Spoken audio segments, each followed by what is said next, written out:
Excellency Sister President Mariam, Madam Chair, ladies and gentlemen, I carry greetings from Iraq, the suffering and resisting country. 30,000 mujahideens 26 years ago have suffered under the behest of Khomeni. Since then, hundreds of thousands of people were killed, tortured, many have become refugees. The hanging in Iran is the highest in the world except for China. And if one compares the population of the Chinese with the population of Iran, one can see the inhumane attitude toward hanging in Iran. The mullahs have been condemned repeatedly by the Human Rights Council, by Napi Pillai, and many others. Most of the human rights organizations have addressed these issues. Ashraf people, the Ashrafis, they were living in a camp called Ashraf Camp. But then, after the occupation of Iraq, they were moved, ironically, to a prison which was built by the Americans, but it is called Liberty. That prison is located near the airport of Baghdad. The people at Camp Liberty at the moment, the Ashrafis, bring into shame the international community attitude toward human rights. In Iraq, after a full year of peaceful campaigning and demonstration by the Iraqi people, demanding their ordinary rights. People shouldn't be put in prison without a trial. There should be no discrimination. People should be treated equally. And all the normal things for a whole year of demonstration, which the international community did not recognize, did not know.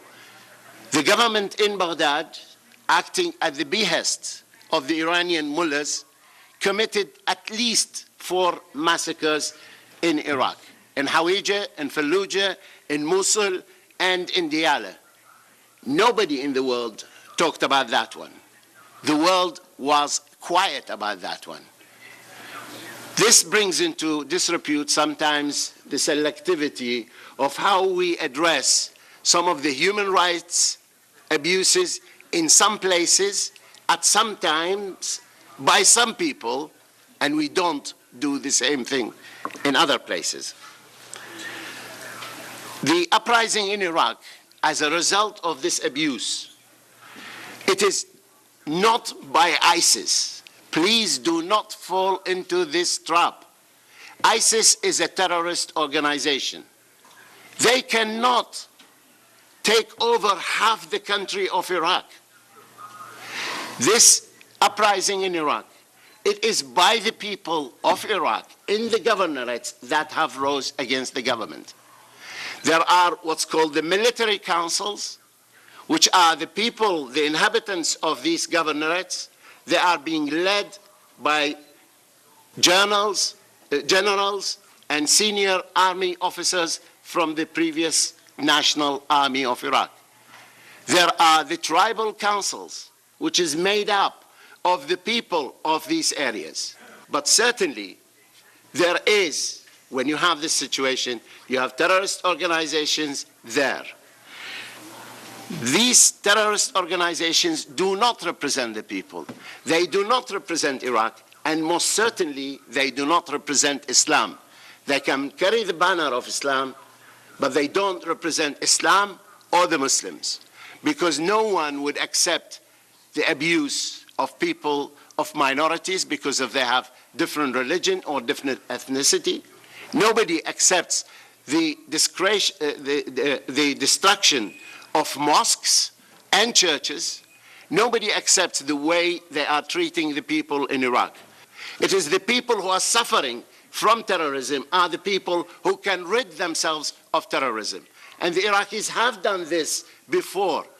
The current situation in Iraq, I'm sure everybody is aware that the Maliki government, or Maliki as a person, has been removed in theory. And this is one of the victories of the Iraqis. This man has taken control of the country, all of it.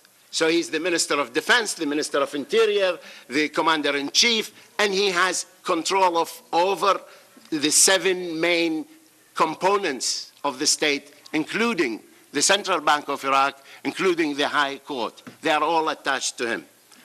And this is a split within the party between Maliki and the new Prime Minister.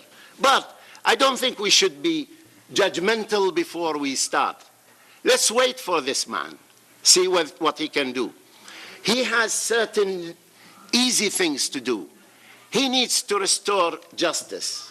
He needs to stop corruption. He needs to get everybody to participate. This country belongs to those people. It doesn't belong to any group, whether they are ethnicity, Kurds or Arabs or Christians or Muslims or Shiites or Sunnis. It doesn't belong to any group. This is a country which belongs to all of them, and everybody has the same right. And the equality we must have. Thank you very much.